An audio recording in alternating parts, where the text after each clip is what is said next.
off by welcoming everyone. My name's Sarah Ladenslegger, and I work here at the library. This is a library-sponsored program through our Business Resource Center. We do consistent programming on Wednesday evenings. Wednesday night is business night. So next week we have networking. The week after that we have a presentation on getting up close and personal with your personal taxes, and a Social Security workshop. We also do programs for jobs and careers and computer and technology classes. We have November and December calendars in the back. I think a lot of you took them. We have through March on our calendar through our website, simsburylibrary.info, in case you're interested in seeing what programs we have coming up in the future. October is National Cybersecurity Awareness Month, and this is a themed program on the topic, and it should hopefully help us all become a little bit more cyber aware. Our guest speaker, Joe O'Donnell, is local, has his local-based company in Simsbury, SWAT Technologies, and he has over 20 years experience in the technology sector. And we also have special guest speaker Lisa Jameson with Legal Shield, who will be talking about identity theft. Without further ado, I'll go ahead and hand it over to Joe. All right. Thank you very much. Thank you. I'm glad to be someone here talking about taxes, so I'll be the second most boring presentation. So, all right, so we did a presentation on this back, I think, in March or April, and there's been some changes and some requests. People have been asking about, I'm interested in security about my phone and mobile devices, and so we added a section about that. And since the Equifax breach, I'm flooded with calls about identity theft, which is what Lisa does. So I asked Lisa to join me for that, and I know you'll have a lot of questions about that.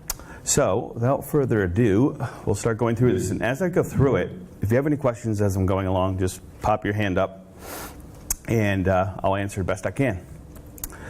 So, we're going to discuss how do these things get to you, meaning people calling your house, giving you fake phone calls, popping up on your computer in front of you, and things like that. I'm going to let you know how those things get to you and how you can try to avoid them. And some of the more newer protections for some of the phone calls might surprise you. So we'll teach you how to protect yourself. What are the most vulnerable behaviors on the computer? The way people look for things these days is getting them into a lot of trouble. And we're going to discuss about how you can avoid that. We're going to talk about people you can trust and who you can't trust and who you absolutely shouldn't trust. And we'll give some tactical, strategic methodologies to implement so you can protect yourself. And we've added a section now about identity theft, so what can you do about it? And just to be clear about that section, there's no service out there that stops it dead on before it happens. But there are services that help in what's called restoration. Some are okay, some are pretty good, and some are really good. And some with very big names don't do what they advertise, and Lisa can speak to that.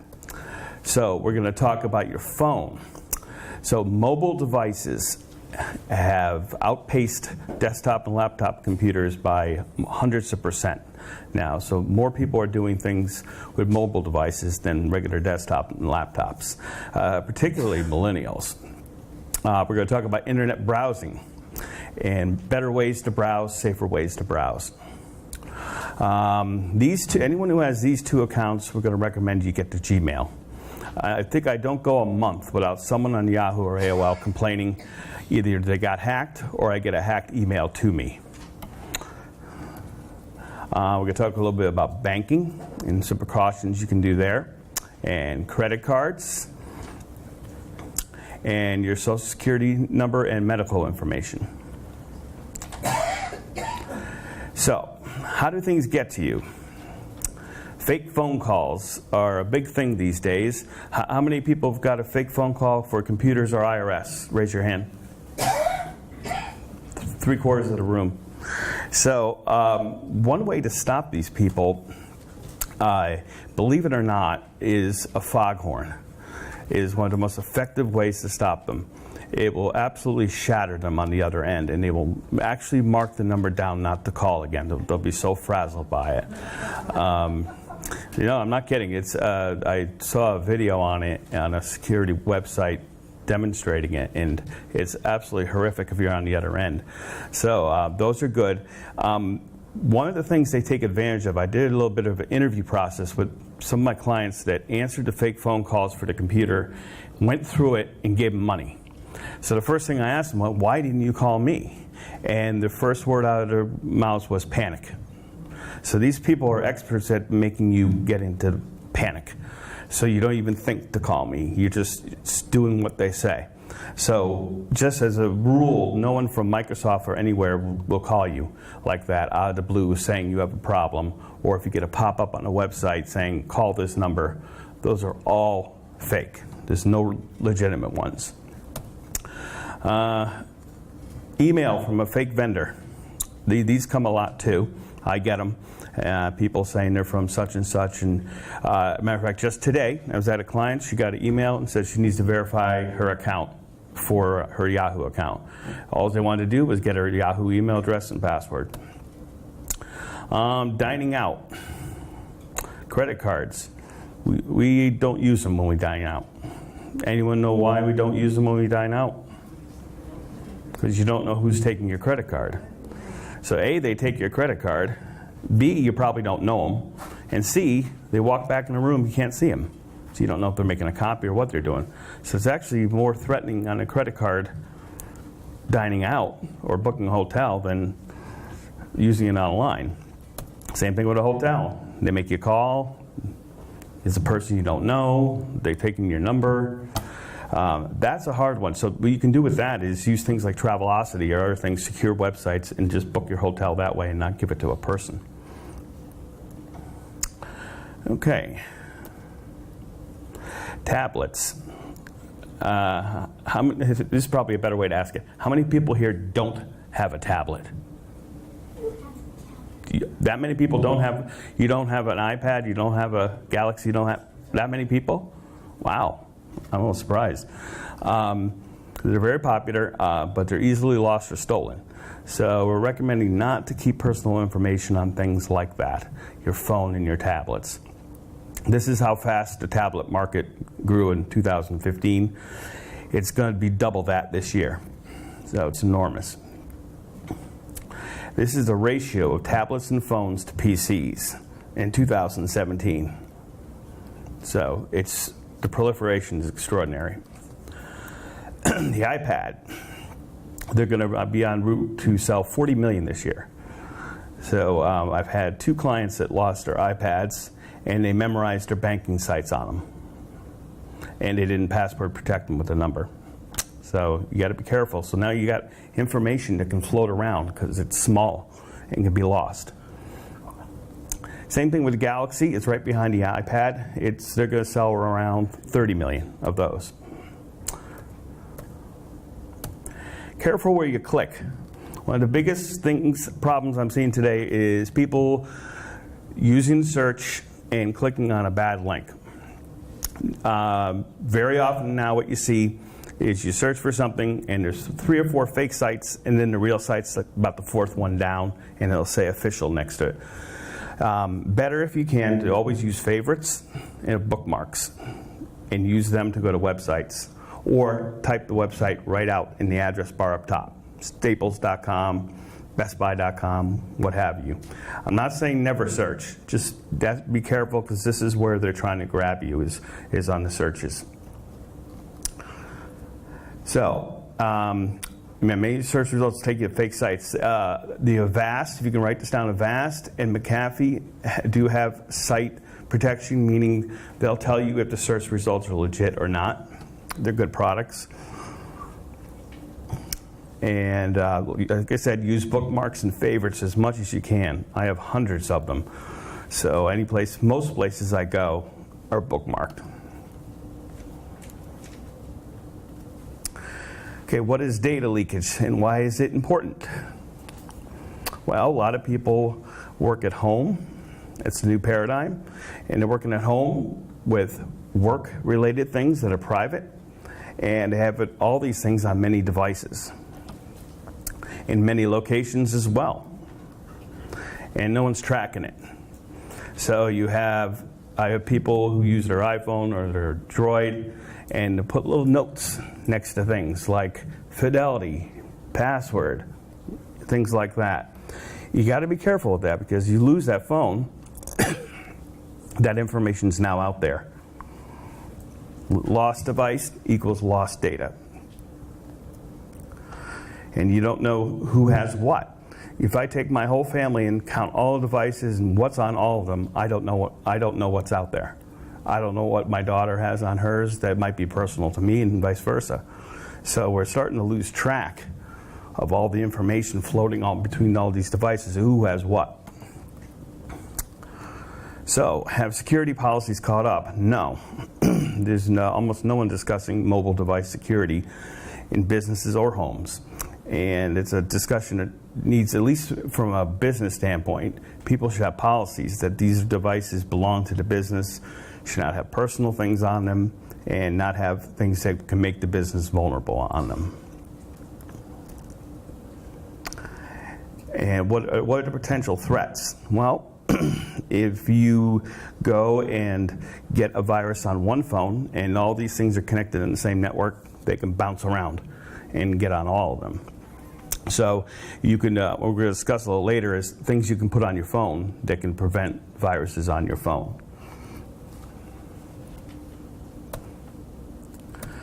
So how do we secure mobile devices? Passwords and passwords. Most of them, all of them, let you password lock your phones. I leave mine, so I have to password protect it after 2 seconds. So even if I dropped it for a couple seconds and walked away, if someone went up to it, they wouldn't be able to get into it. So have everything, including your iPad, your Galaxy, your iPhone, your Droid, everything password protected in case you lose it. Exercise control over deployment. Know who has what. And run the highest wireless security. It's called Wireless Privacy Access 2. Now the next thing I'm going to click on is going to scare you, but don't get scared. I'll tell you why not to be scared about it, but it's true. They just found this out. They found out a way to hack through it. It's a Caltech scientist, and what he does is when you get on, you know when someone comes to your house and they want your password for your wireless? That's what this is. So what he's figured out is when you go and put the password in, your device and your router do what's called a handshake, back and forth. He's figured out how to get in between the handshake and insert his own password and take over the devices. Now, to do this, first of all, you have to have the knowledge and the coding. You have to be 200 or 300 feet from your device to even get close to get into the wireless. And then most of the times when you get in, you're not getting into the devices. I'm just getting into your wireless network so I can use it. So it's not as vulnerable as it sounds, and almost nobody. Has anybody even heard of this when I'm telling you? Probably not, no. So it's not even widely known. And so since they're doing this, firmware updates for these phones, you might have seen Apple had 3 updates. One of the things on there was to protect it against the WPA2 breach. So it's already out there to protect against this. A lot of people forget to sanitize their phones after they're done with it. You should erase all the contacts, everything on there. If you're not going to turn in your phone, you can just smash it with a hammer and it's done. If you need them to transfer stuff to your phone, do that. Bring it back home, block it with a hammer, throw it out, and you're good. A lot of people are using iCloud now to synchronize their phones with Outlook, and which is great. So you can share calendars and all this kind of stuff. But now that means that all your personal appointments and contacts and everything is shared with another phone, and all of a sudden everyone's sharing information and they're going into work, going out of work with it, and the information's all over the place. So you just got to be aware of that when you're using these things. So if it's on your phone, it means it's on your email. So everything's all interconnected. Sensitive information should be kept in a password-protected, encrypted documents. So we recommend something called VeraCrypt. It's what took over something called TrueCrypt, which I would have recommended in April, and they became VeraCrypt. It's free. And you can go ahead and make a VeraCrypt folder and throw anything into it. And nobody can get into it unless they know your password. So here's a screenshot of what it looks like. So you can encrypt the entire drive, the whole system, a file, or a folder. And it's a wizard. It's 3 steps to use. So here's some other security measures for mobile devices. One method to sanitize media is to use the software or hardware products to overwrite storage space on the media with non-sensitive data. There's different free tools we can tell you about for that. This is something called degaussing. Use a magnetic media that will make anything that's inside the phone unreadable, completely unreadable. I talked about this, it's literally destroying it. You can burn it, melt it, pulverize it. They're very good because nobody can put all those pieces back together and get your stuff. And there's manually purging. So you can go and remember your history of everyone you called, and everything's in your phone. So there's a lot more things to think about of what you're getting rid of on your phone because we're using it for so many more things. Social sites and frights. So social media. I know you guys probably like it, but Facebook is eventually going to be the new face of viruses and spreading them through. Every day people are working very hard to get through Facebook because what they want to do is get to your Facebook on here. And then once you're linked to all your friends, get to them through your phone. So they're still working at it. They haven't got it yet, but I know they're going to get it. So I just stay off it. I just don't bother with it. I do use LinkedIn, which has been helpful to see people change jobs and things like that. And they don't seem to care about them. They really want to go after Facebook. If you must, do not let that website or any other for that matter remember your login information. You see a lot of times you'll see the little check box that say remember my login. Never check it. And keep your passwords in that secure place. And I have to look up my passwords every time I have to put one in because I have an encrypted Excel spreadsheet. But I'd rather have to do that than have them exposed. Like I said, social media sites will be the new attack point from which attacks will occur. Forbes predicts in the next 2 years that's going to happen. So. Remember that mobile devices are always connected, so they're the perfect vehicle for spreading malicious infections. My laptop might be on or off, but this thing's either on or charging and on and charging. It's rarely off. So it's a great way to spread a lot of crap around.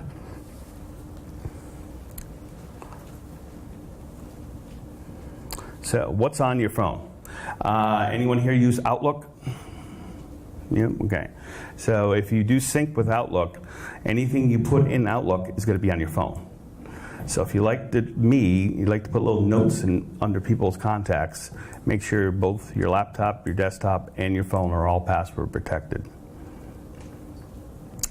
Like I said, treat your mobile device like a computer. Be careful with your browse on your mobile device as well. And I always either call or reply on links that look suspicious. How do they look suspicious? Because they're asking me about stuff that's very generic. So let's say I talk to one of you tonight about something specific. Then I got an email from you with a link, and it referred to what we talked about. Well, then I know it's legit. But if I get something from you and it just says, check this out, I pretty much know it's fake, because you wouldn't say that to me. But if I'm not sure, I'll either call the people or reply back and say, did you really send this? Physical precautions. Don't leave your mobile devices in your vehicle. Well, I see a lot of people that do that, including someone named Michelle O'Donnell, related to me. So in Simsbury, there was a rash of thefts, including on our street, Squadron Line, and they were looking for cars that had open windows. And they're looking for the GPSs, the phones, and anything else they can grab. So be careful with that. Don't loan your mobile device to others.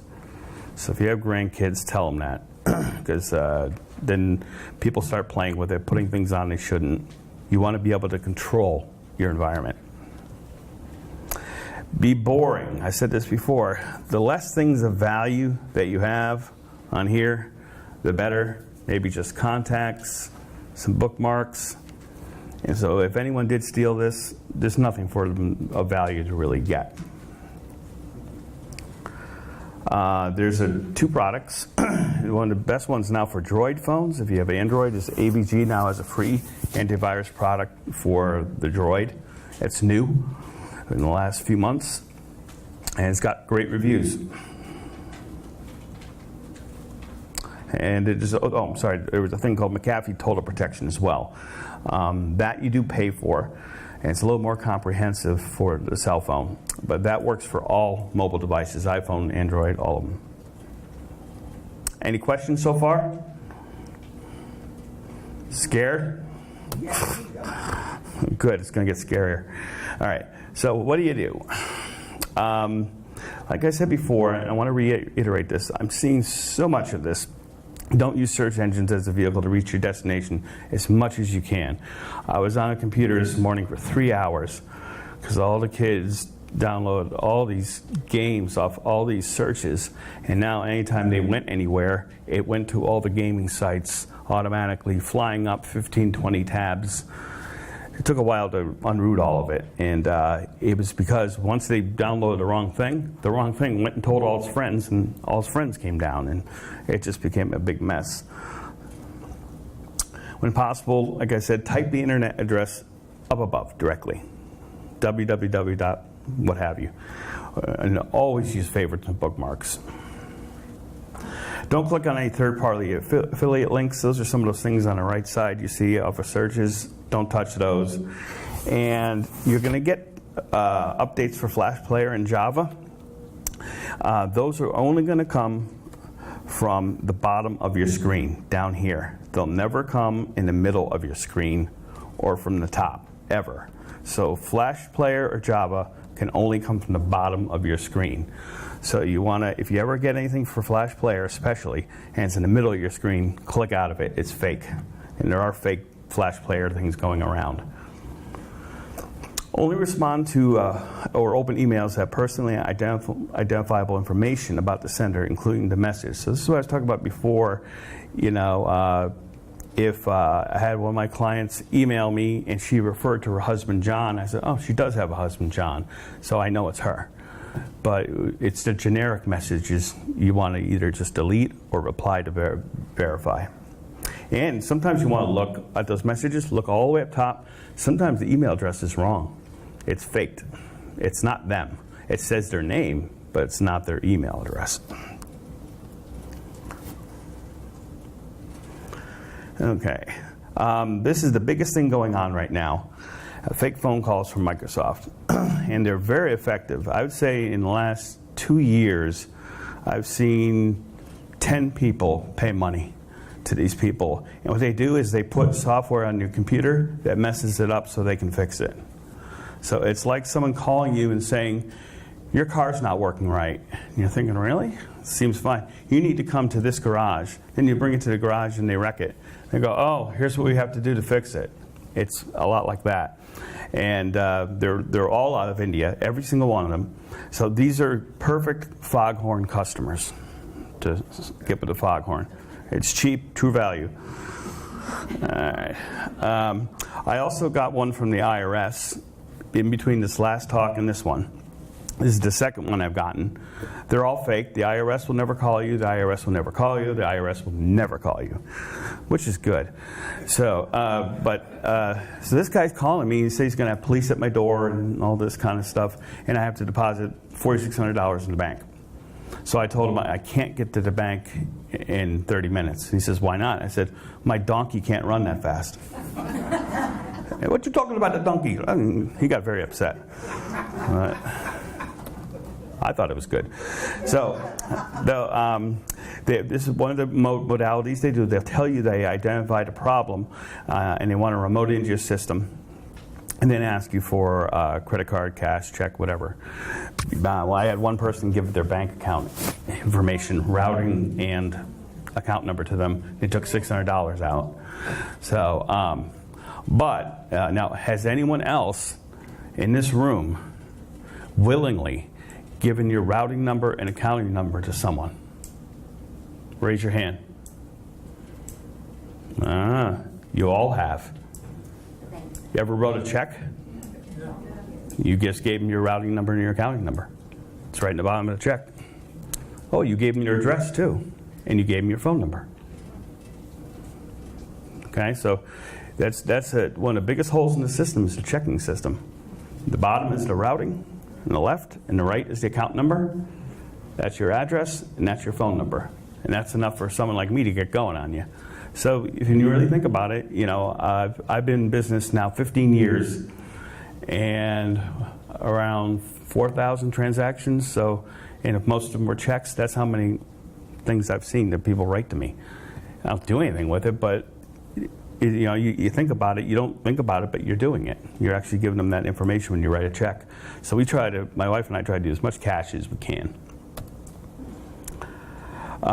They'll make changes to your system that only they can fix, and one of the neat tricks they do, and it's pretty smart, they go into a place that keeps all the records of everything Windows does on your computer.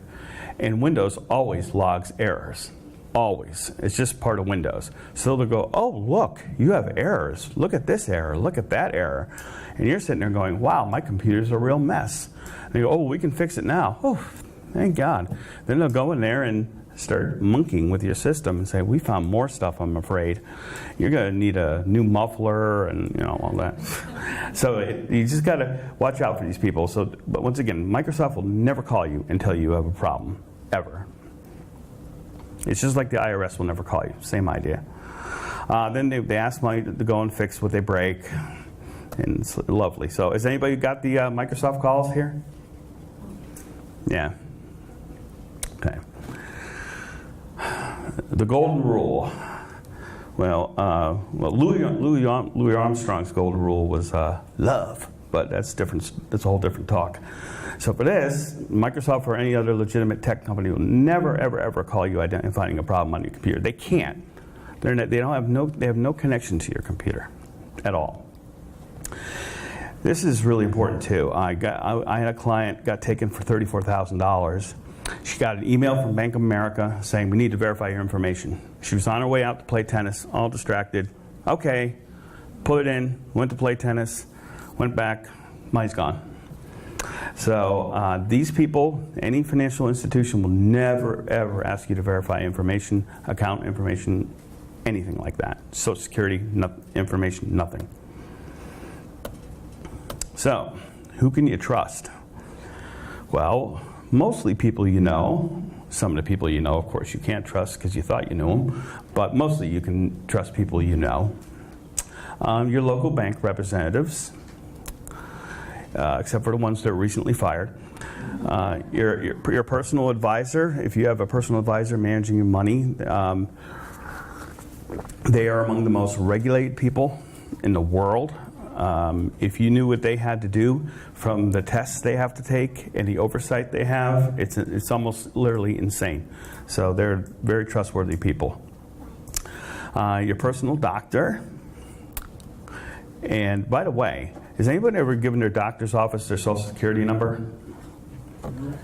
You don't have to. That's my doctor. So if anyone ever asks you for it, if you've already done it, you've done it. But in the future, it's not required to give them a Social Security number for any reason whatsoever. I don't even know why they want it. People you don't know, like those idiots from fake Microsoft and IRS and other people calling you up, Policemen's Benevolence Association, all that kind of stuff, I just hang up on because I can't know it's them. We'd rather, give to them of our own volition, not through a phone call. Anonymous callers, anonymous emails. I don't go a day without an anonymous email for asking for money or something. Financial or medical institution asking for personal information, Social Security information, account numbers, things like that. It is never to be trusted. So have you ever heard this commercial before? Okay. It's not true, and it's not possible. You can't take out more than $10,000 in your bank without them reporting it to the IRS, and certainly I can't go and take $300,000 out of someone's account and drain it like that, unless it's me doing it. It's my own account. But there's a lot of hoops you have to go through to take out that kind of money. So it's not true. But they ran a lot of commercials about it. Like I said, banking software flags draws or deposits over $10,000. And the guy was insured of $250,000 anyway. So if you ever hear that, it's not true. All right, here's some tips. We talked about dumping Yahoo. It's the most hacked email system. They had, in 2016, 41 million accounts were hacked in Yahoo. So in Gmail, I have yet to see it in Gmail. They'll probably eventually get them, but I'm sure that Google is fighting all the time against them trying to do it, because they're very persistent, and they seem to get other accounts but not Gmail. So pretty good luck with. Yeah, sure. So my Yahoo account did get hacked. I changed my password and the authentication thing. Am I For a while. rarely? For a while. Okay. You're really in trouble if you're a publicly known person. Because that's easy, especially if your security question is obvious. I don't know if you guys remember Sarah Palin's Yahoo account got hacked because your security question is what's your mother's maiden name. Well, I can Google that and find out because she's a public personality. So here's a little trick. I don't remember if I put this in here, but for the security questions, I put the same answer for everything on every website. And it has absolutely nothing to do with the question. You're not required to answer the question honestly. So they say, who's your best friend growing up? You can say triangle. And they say, what's your mother's maiden name? Triangle. And who's your first boss? Triangle. Has nothing to do with the questions. So it makes it even harder for them to figure out what the answer to the question possibly could be. So if you use some innocuous answer like that that's not accurate, it's a great way to protect your system. So is there an easy way to let everyone know that my email has changed? I have to go to each. You have to make what's called a distribution list. And they allow you to do that. And you go to the Yahoo site, right, when you get it? You go to... Change to Gmail. Oh, to change your Gmail. No, you create the Gmail account, and then it's going to ask if you're moving from another system. You say, yeah, and you pick it, AOL, Yahoo, whoever it is. They'll pull all your stuff over. And then from Gmail, you can go in and your contacts and group them and say, this is my new email address. So And, personal contact. yeah, Like and- all the banks, that's places right by. I know, it's horrible. Yeah, I know. Do you also recommend having different email addresses for different? Yes. I have a throwaway address I use. So when I make a one-off purchase, I use my throwaway email address because I know they're going to spam me and they're going to sell my email address. So that's usually like. As well? Pardon? Is your throwaway email address through Gmail? No. Outlook.com used to be Hotmail. So I've had it 20 years. But no one knows it because I only use it for stupid little purchases so I don't get slammed with stuff. Make more complicated passwords. I know everybody hates this world we live in, that we have to do this, but it makes it that much harder for a machine to crack it because it has that many more variations to go through to try to figure it out. So here you see there's a capital letter, there's an underscore, there's exclamation point, an @ sign. Make things a little more difficult. Joe, Yeah. before you go past the complicated passwords, Mhm. there was recently something on one of the news programs, and they were interviewing a tech person Mhm. who said that the way we've been taught to make passwords with upper and lower case and numbers and letters and all that can be hacked within a couple of days. And their recommendation was to put 4 unrelated words, and that would take years to hack. Yeah, I've heard that one too. But, it's only because it's longer, meaning more characters for it to go through. But when you're talking about cracking in 2 days, that's with like an IBM Big Blue computer. That's not like with my laptop. So, and if they could crack all these passwords in 2 days, then why isn't everybody's password cracked? I don't think that's necessarily true, the 2 days. I really don't. So you think that the way we've been doing it with uppers and lowers and symbols is really better than this forward? They're both fine. More important than that is changing it all the time. I know. That's even more important, is changing them. Because eventually, I still know plenty of people who use the same password for everything. And they even tell me that. I'm like, thanks, I'll be on your Fidelity account tonight.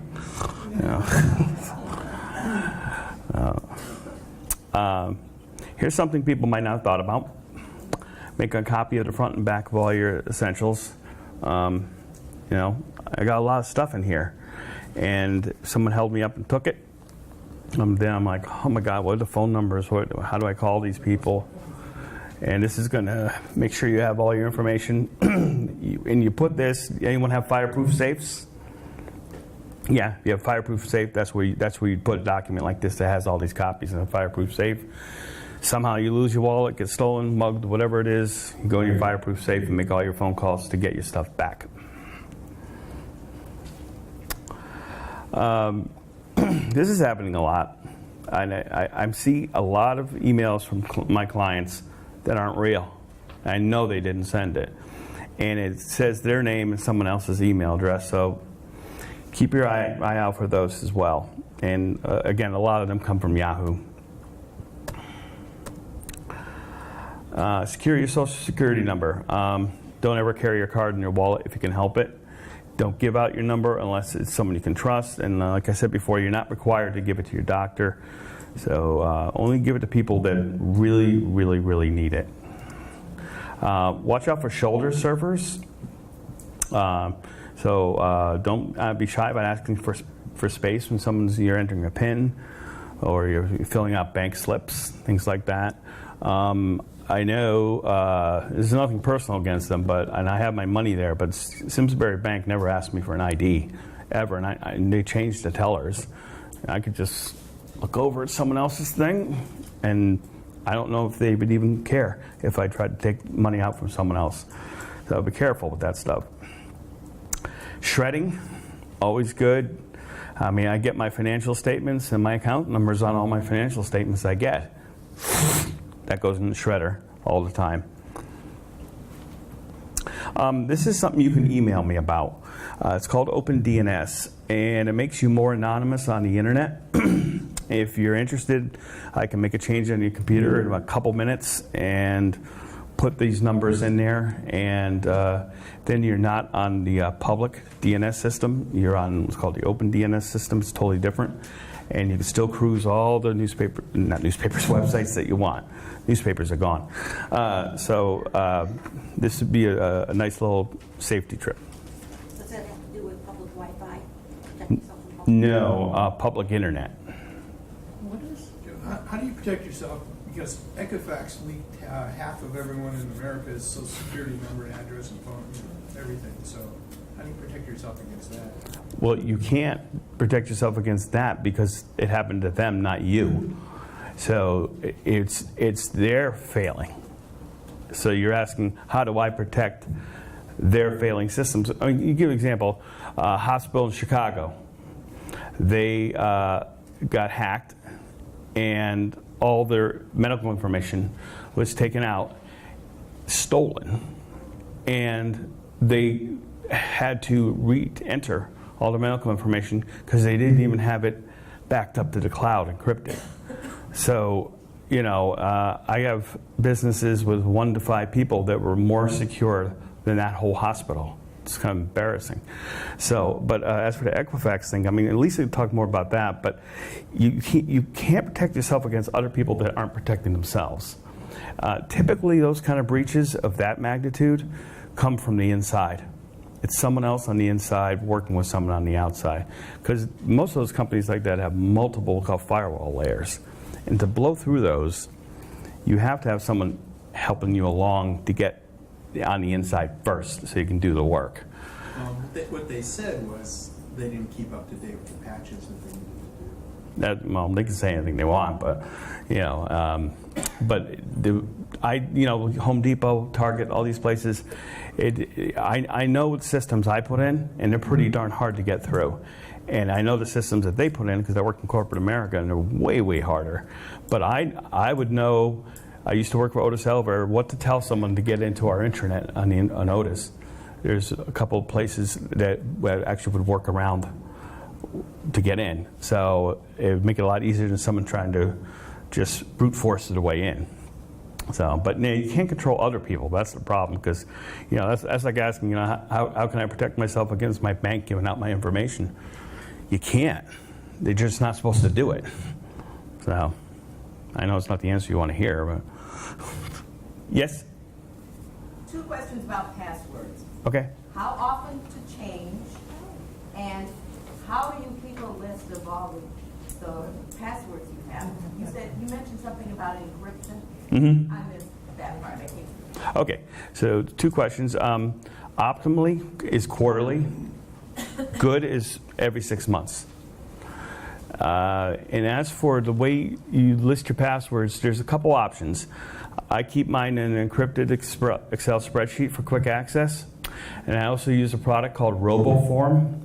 And RoboForm, it will automatically fill in forms on the internet and your credit card information, anything that you want to plug into it. And there's one master password that holds all your other passwords.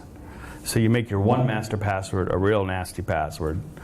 And it makes it for a beautiful experience on the internet when you go to that dreaded page and have to fill in all the form things. The RoboForm, you hit it once, fill in forms, asks you for the master password, warns you you're putting sensitive information on the website, and poof, one shot. So it's called RoboForm. Thank you. You're welcome. So Excel asks if you want to encrypt the files. You would use that cryptology program I used before and put it in a folder that's encrypted, and then password protect the Excel spreadsheet. So they'd have to blow through 2 things to get to my thing. Oh, and then I didn't put this on here. Another nice thing is if you have anything with sensitive information, name it something that has nothing to do with the information on it. So if, let's say this information is you're keeping, it's your Amazon account, your Home Depot account, your Target account, all your accounts, and it's listed with the passwords, and you have a file. We'll call the file something like Dirty Table. Something that has nothing to do with that. So if someone did get in and they were looking for something, the first thing they're going to search for is passwords. And they're not going to find it because it's in a file that's named something innocuous. So these are the 5-point data protection plan that we recommend. This is generally for business, but some of it can apply to home too. And these are all the points of entry that people can get to you. The first is data encryption. So if you encrypt your computer and someone steals it, they're going to have to know your encryption key. If they don't know your encryption key, they're going to have to know your deciphering decryption key, which is 38, depending if you use BitLocker, it's about 38 numbers and letters and combinations. It's impossible. You can't get through it. Semantic makes a very good one. And the cool thing about semantic is if you put it in wrong, it makes you wait 30 seconds to put it back in. If you put it in wrong the second time, you have to wait 2 minutes, 4 minutes, 8 minutes. So anything that's one of these brute force attackers, it won't work. Because by the time you try to attack it 10 times, you're up to like 3 hours to wait for the next login. So it's very effective. Local rotational backup. So a local backup is just an external USB hard drive that you back things up to. And rotational means you make a backup for each day. Monday, you can label the folder Monday, Tuesday, Wednesday, Thursday, Friday, Saturday. Why do that? Well, they have this thing called a crypto wall virus. And if it's Tuesday and a crypto wall virus hits my computer and encrypts all my files so I can't use them, I have a Monday backup that I can go grab, and all those files are safe. And I can go put them on my computer and I'm rescued. So that's the reason for rotational backup rather than just daily. Because if I didn't have rotational, I got attacked on Tuesday, and when I went to back up, it would back up all the encrypted files and overwrite the good files. You don't want to do that. Yes? With those kinds of things, does Macintosh a time machine or offline service like Carbonite help? Yep, it do the same thing. Yeah, Carbonite does, iDrive, and Time Machine has timestamp backups like that you can roll back to. Particularly Carbonite for business. And here's what we were just talking about, the offsite cloud backup. And that will give you a protection against cryptovirus, flood, fire, theft. Someone comes and takes all your stuff. Everything's out in the cloud on multiple servers. And it's all encrypted. It's all HIPAA compliant. And for business, it's about 22 cents a day. Personal, about 11 cents a day. Gateway security. This is mostly for businesses. It's a special router that puts a guard at the door. I'll give you a metaphor. So when you use traditional antivirus, if your computer is a house, the guard is inside the house, waits to be broken in, and tries to fight them off. This methodology, the guard is outside the house, and when the bad guy comes, he tries to beat him up before he ever breaks through the door. It's more effective. Power protection. Surge protector is not enough. Surge protector is not enough. Surge protector is not enough. You need something like an UPS battery. It's uninterrupted power supply, it stands for. APS is American Power Conversion. That's the company. And by the way, and I know I'm covering a lot of stuff. Anyone wants to take a card and email and say, can you email me this presentation? I'll gladly do that, and I'll put it in a PDF format so you can read it. But this not only will protect you against lightning, it has a $75,000 warranty with the product that if anything goes through it, they will pay for any equipment that's destroyed. Worst thing I ever saw was an Avon, and they were away, and the lightning hit 3 feet from the house. All the recessed lights blew. The two computers went, refrigerator, washer and dryer, and their dining room table was black burned. So it was very, very bad. Now, as we're leading into identity theft, I'm just going to throw some headlines at you, some older ones and much fresher headlines. And they aren't meant to scare you, but they are meant to scare you. So they're to make this very real about what's going on out there all the time. And it's a variety of threats from a variety of directions. So there were millions of accounts hacked at Target stores. And by the way, some of these things I have, you can thank Lisa for. She sent me a lot of this stuff. Chase Morgan, 79 million accounts hacked. Search from 2015 finds almost 5,000 known reported breaches and almost a billion records breached. Interesting enough, not a single breach was an individual. They're all going into big companies. That's the fastest way to get it. So if I wanted to go and get Joe's stuff, I would hit Stanley Works where he worked and try to get all of Stanley Works, and then I can get to Joe. It's a lot easier than just trying to get to an individual.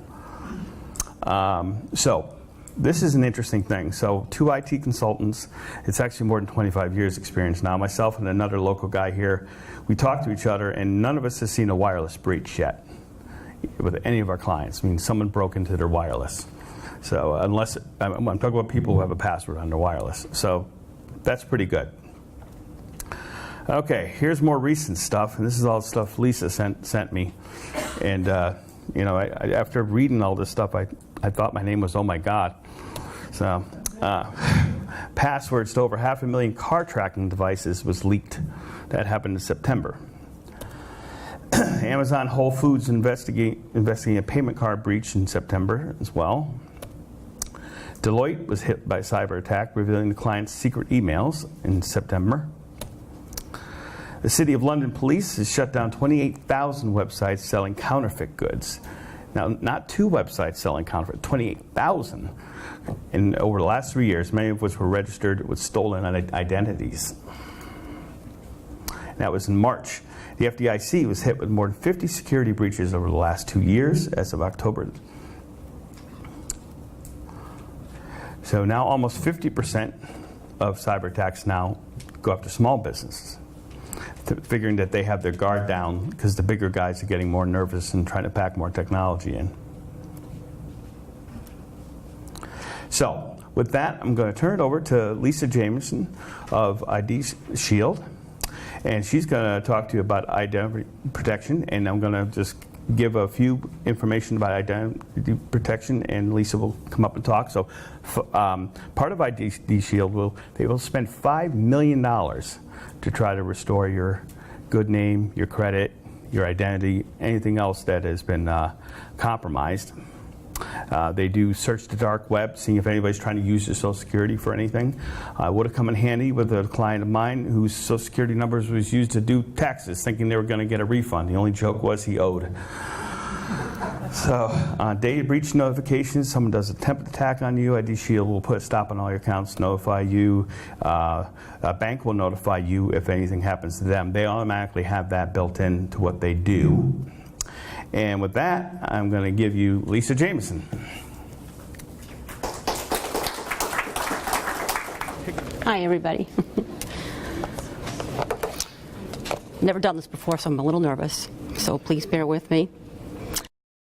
Joe hit on some of the things that I wanted to talk about, but I was going to talk about the Equifax breach, and one thing that I don't know if anybody knows the statistics, but approximately 143 million people were compromised, which counts for 44% of the U.S. population. That's quite big. They knew about this 6 months beforehand and said nothing. And also, they, sorry about that.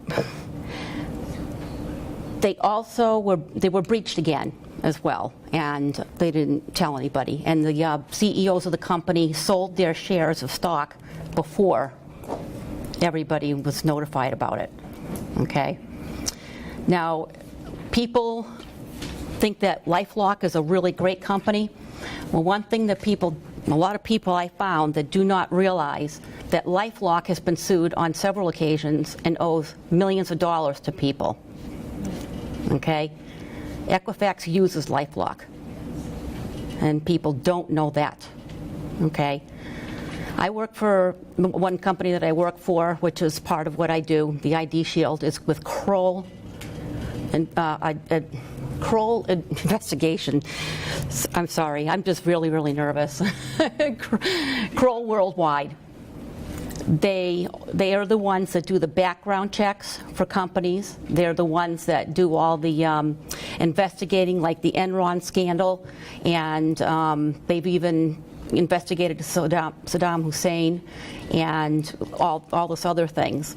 So they know what they're doing. They've been around for 43 years, and they the licensed private detectives do whatever it takes for as long as it takes to clear your records back to pre-theft status. So in any event, I recently heard that LifeLock closes down business at about 5 o'clock on Friday afternoons, and they don't come back to work until Monday morning. So if your information was hacked over the weekend, you're not going to know about it until Monday morning. So it's just ridiculous. And they always try to hide it, and I found that so many people have no idea that this has happened. So some tips that I have, well, Joe said that you should shred everything, but that also includes your medication labels. You should block it off with a dark ink pen, including the little squares that are on there, little fuzzy squares, because that also is loaded with information. And people will go through your trash, and people will also go through your mailbox if you leave your mail out for too long. So, but they will do that. And they're getting smarter and smarter with their scams, very, very smart. Okay, let me see. It's not a good idea to use the same password for all your accounts. I have talked to many people who have the same password for all their accounts. You do that and they find your password, they found everything. Okay? I also was going to say about, the doctors, you don't need to give Social Security number, but up until recently, everybody has given their Social Security numbers to the doctors. Okay? Everybody's information is out there. And the FBI says that everybody will be compromised. It's just a matter of when, but it will happen. Another thing that people don't realize too is there are many different areas of identity theft, and credit is only 17% of all credit fraud. Only 17%. But that's the one that everyone hears about. The other areas are, of course, Social Security, tax return, driver's license, minor fraud. Children's identities can be stolen before they're even born. And they don't find out until they're about 18 years old, and they go get a job and find out their credit's been destroyed. How do you check on that? How do you check on that? Well, you have to have a good credit bureau who's going to do the good thing, the right thing. They don't release them. They don't release it if they're under 13. No, they don't, but they can hack. Hackers will hack into that. They've done it. I mean, they can hack into the Social Security department, and Social Security numbers come. You know, when you're born, you get the next number, and if they get those numbers before the children are even born, they can use it, and nobody's going to check until they're 18 years old. They're starting to get smart about it, but there's a lot of children out there who have had their identity stolen. I have run into a lot of people who actually have had their children's identity stolen. I can interject that 5 million of the people in the armed forces had their Social Security numbers compromised. None of them were encrypted. But this government makes people that hold Social Security numbers, like banks, doctors, or financial people, they have to, by law, encrypt it. The government didn't. And 5 million were compromised. Well, and they print it on a Medicaid. It's on Medicare card. Get right there. They are changing that now, but Yeah. But I mean, how ridiculous that 20 years ago they should have changed those. Right. Yep. Any more than having routing and account information on your check. It's stupid. Well, of course, it's kind of too late now for 44% of the population, and that's just from the Equifax breach. So, you know, with all the other breaches, I mean, Sonic drive-through restaurant was breached. So wasn't Pizza Hut was breached for a certain amount of time. They were smart and said something right away. But there have been a lot of hacks all over the place. They're constantly happening all the time, and the people are getting very, very smart. And when it comes to identity theft, you're guilty until proven innocent. Okay, let that one sink in. If I could interject about that exact statement, I had a client, his tax return, remember I told you it was done by someone else? He had to do all the work to prove that he was him. It wasn't on the guy that took it, it was all on him. And it took him 13 months of total resolution because he didn't have any protection people helping him. He had to do it all on his own. So it is, like Lisa said, it's all on you. You're the guilty party first. It is. As a matter of fact, that reminds me of a case. I guess it was a big case. I never heard of it. Maybe some of you have and some of you haven't. This guy got a bill because of a foot amputation. He goes, oh, no problem. I'll just go and show them I got my foot. Once he went in there and said, it's not me, he could not get into his medical records because of the HIPAA law. So it didn't matter whether he had his foot. So, okay, let me see. If somebody else uses your Social Security number to get a job, say California or wherever in the United States, the IRS does not catch that. You will end up paying taxes for two people. Because they don't say, oh, well, somebody was working with the same Social Security number in California is here. So one of you will get billed. Of course, it's the one who got hacked. So, and then you get stuck paying for all of that. Also, there's a story of somebody that I know recently whose father, which they call grandparent scheme, where they don't live in the same state, and somebody will pretend to be the granddaughter or the grandson and say, oh, I've gotten in a lot of trouble and I need money and I need it right away. Well, this guy got duped twice. The first time for $30,000, second time for $20,000. And the really scary part is the bank teller knew. She had an idea of it. She told, the guy that I know, his son, that she knew, and she signed off and let it go. So, it's like, it's very, very difficult. I don't know what the story was. I don't know if the bank teller was in on it or whether she just didn't care. But this guy is out of $50,000 because he was scared. They put the scare into you. So, and like I said, it's called the grandparent scheme, and it's happened to many, many people. So you just got to, watch out for that. So, as far as tax return goes, in the tax season of 2015, $8 billion were paid to the wrong people.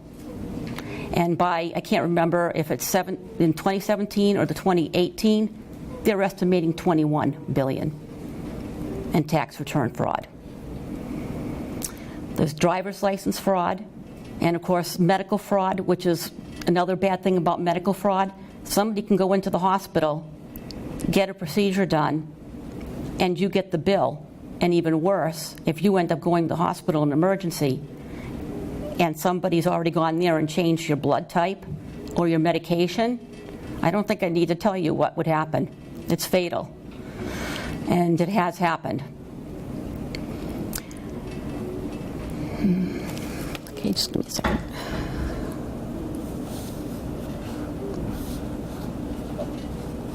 Is there a way to lock that down, like you can do with your credit report? Can you lock down your medical things? I don't know the answer to that question. I mean, I can always find out.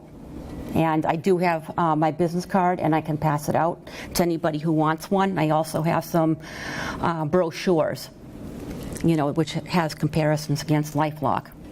How can I discover from my prescription number? Because your name is on it, and I guess other information, all they need is your name, I think. Because I've also heard that they're making up people. They're taking somebody's name, somebody else's birthday, somebody else's social security number, and making up a whole new person. The fact is that these scammers don't want your money. They want your identity. They want to steal your present and your future. Because with all that information, they can do whatever they want. Anything. They go out and commit crimes in your name, and you're the one they're going to come and get. I've met people who have been arrested because of that, and it wasn't them.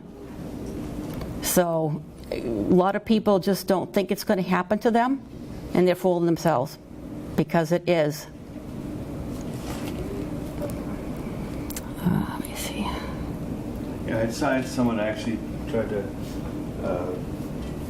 say they were me and act like Roof Ball.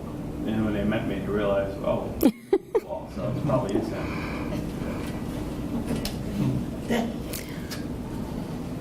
You going to say something? Oh, okay. I thought you had a question. Well, with the company that I work with, Kroll, and that's Kroll. Okay, it was developed by the military, and it's, oh my gosh, I am doing so bad. It was developed by the military, and they have their own licensed private investigators that will do whatever it takes for as long as it takes to clear your records for life. And people, they spend lots of money on, home security, locks for their cars, and all kinds of security devices. But you need to protect you. If somebody steals you, that's very, very hard to fix. If I understand right, that same group, Kroll, that does all this work on your behalf, does not exist in LifeLock. No. You don't have that. No. It's on you.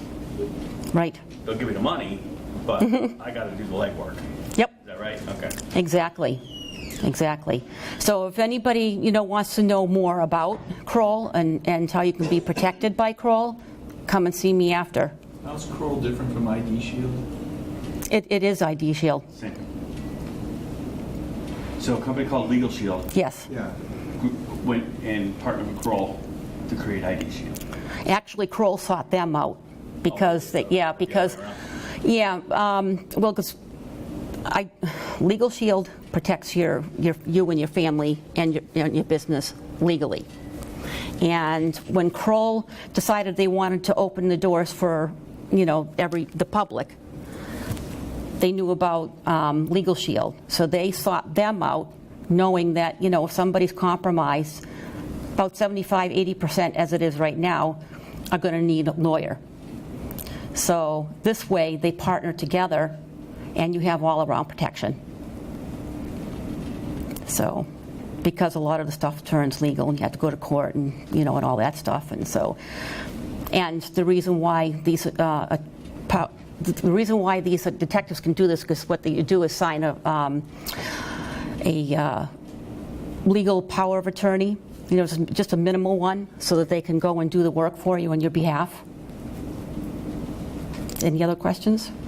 I think I went through everything. Yes? I have a question with credit card companies.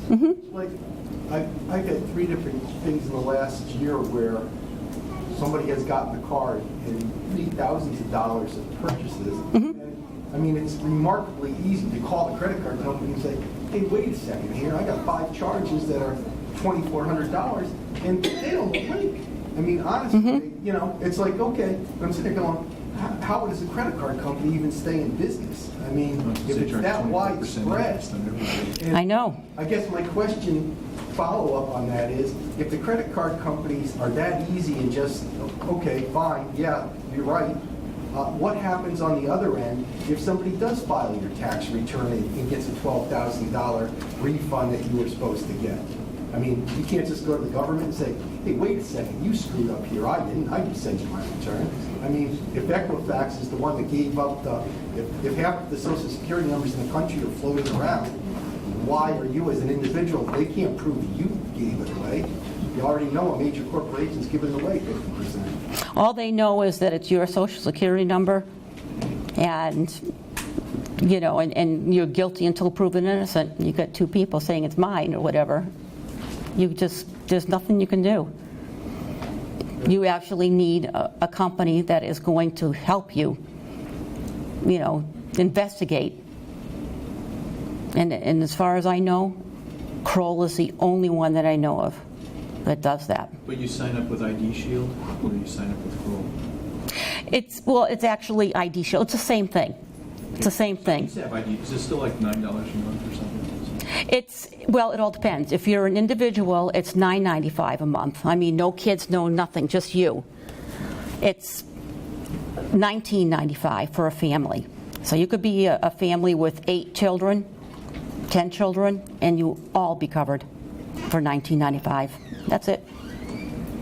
But if you're hacked and it's a criminal matter, then you would have to get an attorney, and that's where the Legal Shield comes in.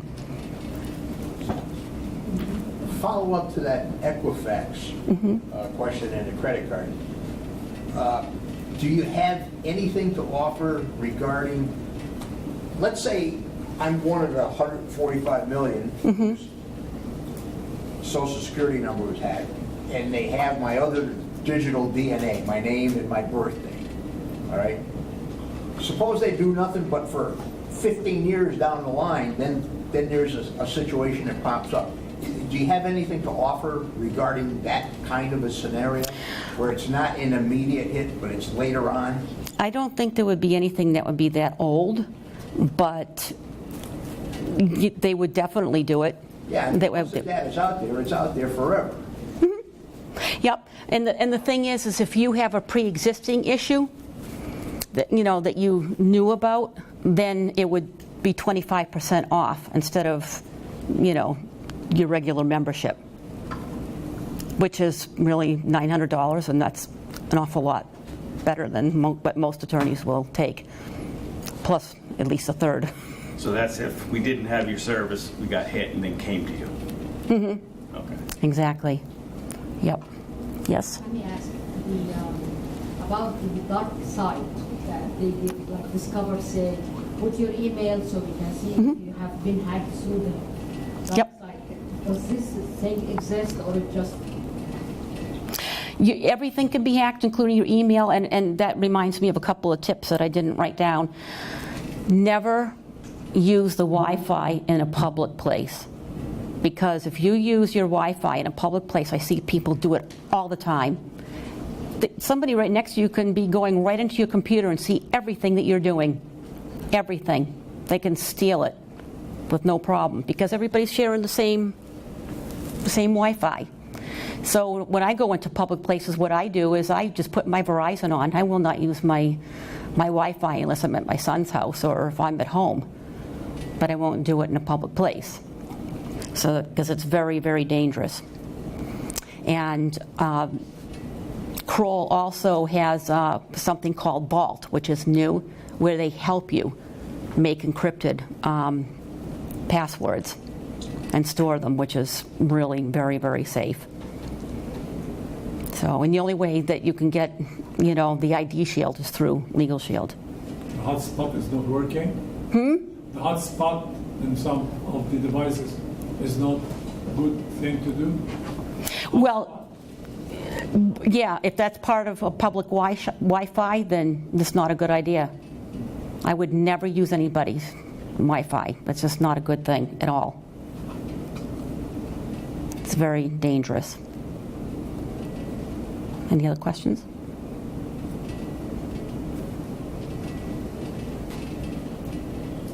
Okay, then I guess we're done. Thank you all for coming. Really appreciate it. And hope to see you again. Bye-bye. Have a good night. Funding for Simsbury Community Television is provided in part by contributions from viewers like you. Thank you.